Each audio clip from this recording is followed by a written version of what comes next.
አላህዬ ምን ትፈርደኝ ይሆን ለብቻዬ ስሆን? ምን ይውጠኝ ይሆን ፊት ለፊትህ ሲሆን? አታዋርደኝ በዛች ዕለት አታዋርደኝ በቂያማ። ታውቀኝ የለ ስራዬ ቢበጠር እፍኝ የማልብህ። አጎበጠኝ አሳበጠኝ ወንጀሌን መሽከኝ። ከጀሊሉ ርቄ ከሐኪሙ ርቄ እንደምልታከም ኖርኩኝ እንደባዘንኩ አለው እንደባዘንኩ ለማይፈይድ ቀን እድሜን በሙሉ ገለባ ስለቅም። ምን ሊጠቅም መልክ ውበቴ?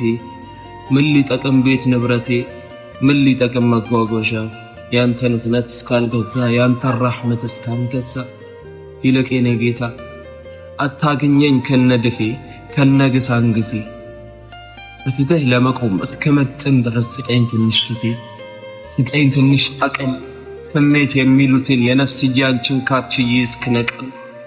ስጠኝ ትንሽ ኢማን ሸይጣን የማይቀማን